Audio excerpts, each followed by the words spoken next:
দৌড়ায় পিছনে গেলেন, গিয়ে দেখতেছেন একজন খাতুন পর্দানিশ, অনেক সুন্দর করে পর্দানিশীন তিনি খাতুন ওই মা সাকিনাকে কোলে নিয়ে বসে আছে।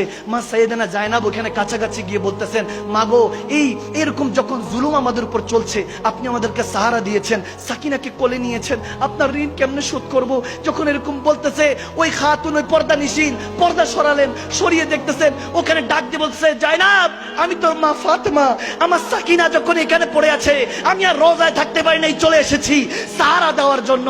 এভাবে কারবালার ঘটনাগুলি যদি শুনেন, যখন কাফেলা চলে গেল কুফাতে গেল, ওই ইয়াজিদ বদবখ যখন সে বলল তার দরবারে হাজিরা দিল, সে বলল আজকে দামেস্কে শহরে বেঁধে রাখো, কয়েদিদেরকে বেঁধে রাখো, তাকে আজকে হাজিরা করো না। তারা আজকে রাতের বেলায় তারা হলো বাগী, তারা হলো কয়েদি, যারা ভেগে গিয়েছে, যারা রাজা বাদশার সাথে যারা গাদ্দারি করে তাদেরকে বাগী বলা হতো, নাউজুবিল্লাহ। তাই আহলে বায়াত তাদেরকে বাগী বলে সম্বোধন করা হয়েছে, যে তারা যাদের সর্দার যারা সুলতান ছিল ওই বাগীদের নাউজুবিল্লাহ তাদেরকে শহীদ করে দেওয়া হয়েছে, কতল করে দেওয়া হয়েছে।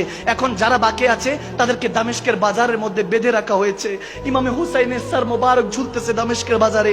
এখন ওই সময় তো আর এইসব চ্যানেল ম্যানেল ছিল না, সোশ্যাল মিডিয়া ছিল না, জানেও না কারাবন্দি কাদেরকে শহীদ করা হয়েছে, জানেও না। কেউ ভয় আসতেছে না, ইজিদের ভয় সামনে আসতেছে না। কেউ কেউ আছে যখন জানে যে হাদিসে এসেছে যারা কয়েদি হবে তাদেরকে সাদকা দিতে হয়, সাদকা দিতে গিয়ে অনেকে মুসলমানরাও তখনকার সরল মুসলমানরা যাদের ইমান এখনো লুণ্ঠন করে, যাদেরকে এজিদের কথা বলে ইমান লুণ্ঠন করে, তখনকার দিনে এরকম সরল মুসলমান ছিল যারা বুঝে না এত কিছু, তারা সাদকা নিয়ে যখন গেল, খেজুর নিয়ে কোনো খাবার নিয়ে, তখন সাইয়েদানা জয়নাব বলতেছে, আমরা আলে পাক, আমরা ওলাদে রাসূল, আমাদের সাদকা খাওয়া হারাম, তোমরা নিয়ে যাও, এই সাদকা গ্রহণ করব না।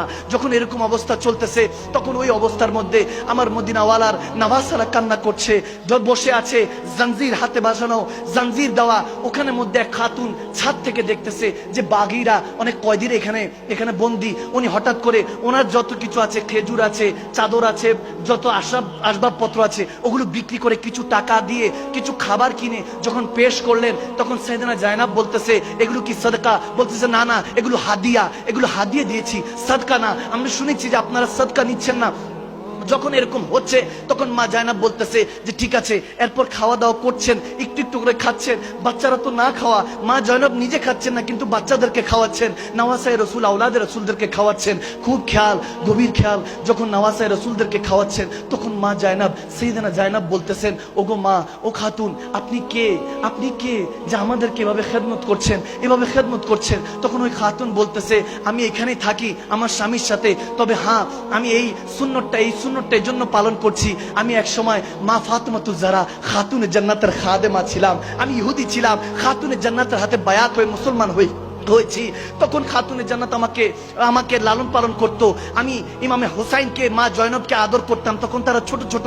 তখন আমার মা জয়নব কিছু বলে না, চুপ করে কাঁদছে, শুনতেছে ওই কথা। বলছে, তারপর বলতেছে যে এরকম খেদমত করতাম, তো আমি ইহুদি ছিলাম, আমার বাবার কাছে বলেছি যে সাইয়েদানা খাতুনে জান্নাতের খাদেমা হিসাবে থাকতে চাই, আমি খেদমতগার হিসাবে থাকতে চাই। ওখানে থেকেছি। এরপর বড় হওয়ার পরে আমার বিয়ে হয়েছে, আমি দামেস্কে চলে এসেছি। আজকে যাওয়ার পরে ওখানে শুনেছি যখন খাতুনে জান্নাত থেকে বিদায় নিচ্ছিলাম, বলেছিলাম, মাগো